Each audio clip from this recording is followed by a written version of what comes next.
Hi guys, it is Aoife from Fred Weasley Died Laughing and I'm here with another weekly wrap up. So I got to read 5 books in total this week and I can't wait to tell you all about them. The first book I read this week was All We Shall Know by Donal. This is a book that just came out recently within the last week or so, and I managed to get a copy of it from NetGalley, so I was really happy about that. And this one is about a woman called Melody. She is a 33-year-old teacher and she has just found out that she is pregnant with her 17-year-old student, and this student is also a traveller, so he himself is in a minority group and he is in a group that is normally gets a lot of prejudice thrown at it and a lot of hate and racism and stuff like that. So she has to kind of deal with a lot of this stuff and she has to kind of tell her husband that she's pregnant and that it's not his, and the story is told week by week through her pregnancy. So it starts I think at week 7, which is when she tells her husband that she's pregnant but that it's not his, and it kind of comes through her spans her entire pregnancy.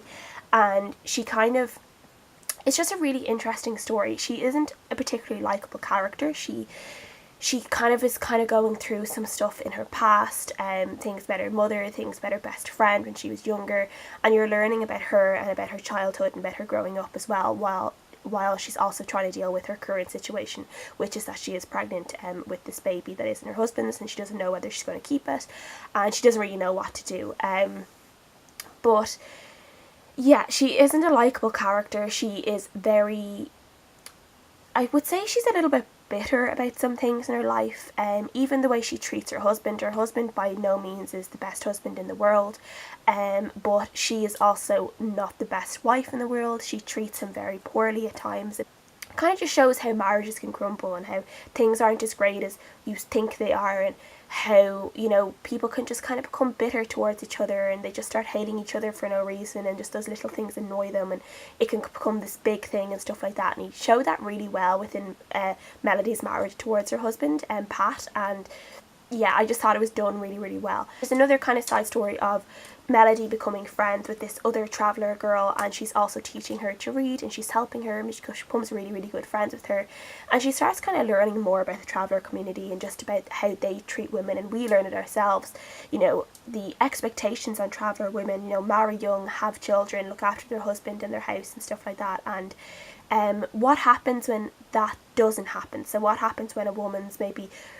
she can't have children, or she doesn't love her husband anymore, or she doesn't want to be married, those kind of things, and how the community treat that woman afterwards, how she can be kind of become this pariah and no one wants to talk to her and stuff like that, just because she didn't fulfill those womanly duties that she should have done because she is a woman. And that was explored really, really well. And I really, really enjoyed that, and I really enjoyed Melody's relationship with this girl as well. The ending of this really threw me for a loop. I definitely didn't expect Melody to do what she did at the end. It was just done really, really, it was just so clever. It was done really, really well, and I just really enjoyed how everything kind of came about, kind of full circle, how we've learned about so much. So I gave this a 4 out of 5 stars in the end. I did really, really enjoy it. It was really easy to read. I don't know, the writing just flowed really, really well for me. I really threw myself into the story. I really liked how it was told week by week through Melody's pregnancy as well.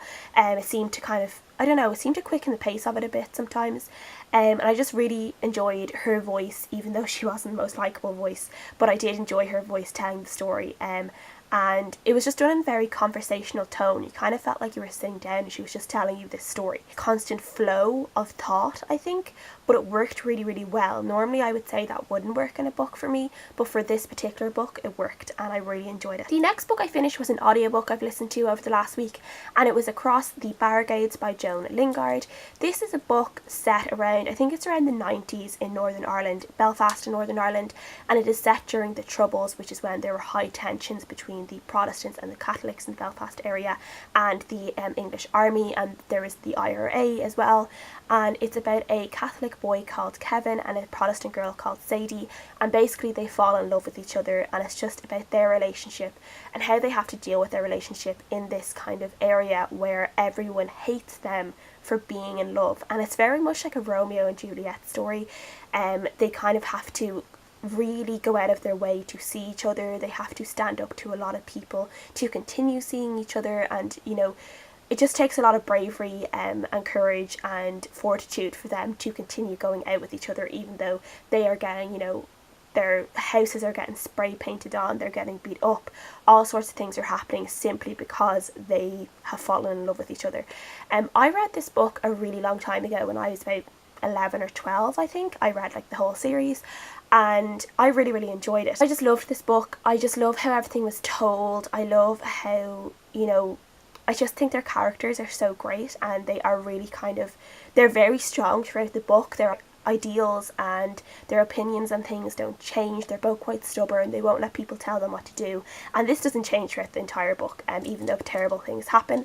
There were some things that I'd forgotten happened in this book, particularly towards the end, which made me a bit sad because some bad things happened towards the end, but I just love this book. I gave it a 4.5 stars more than a 5 stars because I just felt there were times where it could have been wrapped up a bit quicker, even though this is quite a short book. It was only like 4.5 hours in audio, but it's really great, and I can't wait to go on and read the rest of the series again because I just loved the series when I was younger, so I'm really happy to go again and read it all because I really enjoyed my reading of this one. The next book I read was These Shallow Graves by Jennifer Donnelly. This is a library book, and this is about a girl called Josephine Montfort, and it is 1890 New York, and Josephine is the daughter of a very wealthy man, but she's supposed to make a very good marriage and continue living very well and making sure her family name does well and stuff like that. But what she actually wants to do is to be a reporter. She would really love to be an investigative reporter and be a journalist, and unfortunately she can't do that because that's not what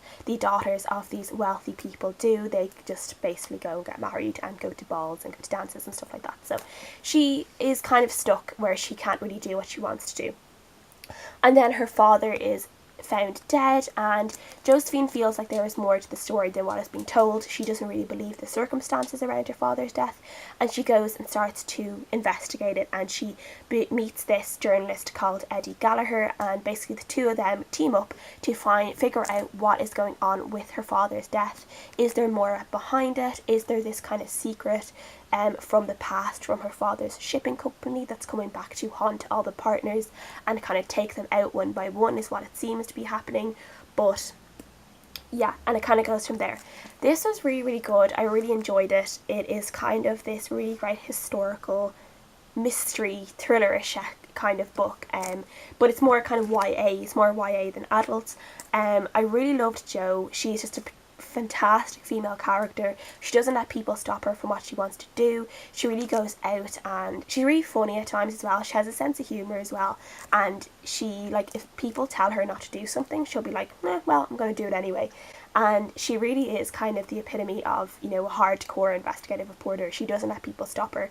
She will find any way she can to find out the story. I really enjoyed her relationship with Eddie. I felt like it was very natural. It came about really naturally. The only problem with this one is that I basically figured out most of what happened at the end at the very start. I think maybe it's just I've watched enough shows that have like similar kind of themes, and I've read enough books at this point that as soon as certain characters came in, I was like, that's the killer. He's behind it all. She's behind it all. That kind of thing. I just kind of knew already. I don't think it spoiled the whole story for me, but then it kind of took me a while to be like, oh my god, like, why can't you figure it out? Because it's so obvious, because I was able to figure it out from the very start. So I was getting frustrated at the characters for not being able to see so clearly some of the stuff that they were like skirting around. Like, it was so obvious, and it just took them so long to get to some things. So yeah. So I did enjoy it, a 4 out of 5 stars. I'll definitely go and read more of Jennifer Donnelly's writing because I thought the writing in this was really great. The next book I read was Viral by Helen Fitzgerald. This is a book I read for an online book club, and this is about a girl called Sue who goes on holidays with her sister in Magaluf, and basically she gets really drunk one night and she is filmed giving oral sex to 12 different men, and the video is posted online and it goes viral, and she basically can't come home. Her sister comes home without her, and she just can't face coming home to her family, and it's about her kind of dealing with the fallout of this viral video, dealing with maybe she doesn't really know who she is anymore. Does this mean that she's a whole new person? What does it mean for herself? And then it's her family dealing with it back home as well, and her mum trying to deal with it in her own way, which is to try and find out the guys who were in the video and who filmed the video and posted it online, etc. And this one has left me really, I don't know, I just don't know how I feel about it. I definitely preferred Sue's story to her mum's. Sue kind of goes and she's going on her own kind of journey of self-discovery. She was always the good girl. She was the girl who got the grades, did the sports, kept fit, never did anything wrong. She's adopted as well, so she's kind of, you know, figuring out, like, is this who she was all along? And she was just pretending that it's not her, because she's been trying to be this really, really good girl for her mum. So, you know, because she's adopted and because she feels she needs to try harder with her parents to be the good girl so they'll love her more. And, you know, she's just going on this whole journey and really trying to figure out who she is, and I really, really enjoy that. And she's kind of dealing with some stuff with her birth mother as well, and I definitely preferred that to her adoptive mother's story, which is kind of going on a witch hunt for the guys and going completely out of control and completely weird, and I just wasn't buying it. I was like, this isn't what a normal person would do. Like, I don't know what a normal person would do in this situation, but it just seems so silly, and I was just like, I don't know, I just wasn't buying it at all. Obviously, this has stuff to do with the media and, like, even social media. Like, I work with social media every single day. I work with viral videos. I see them all the time. I see all the viral videos every single day. And there are definitely, like, there were some things, the way the media were portrayed in this book, that I wasn't really happy with.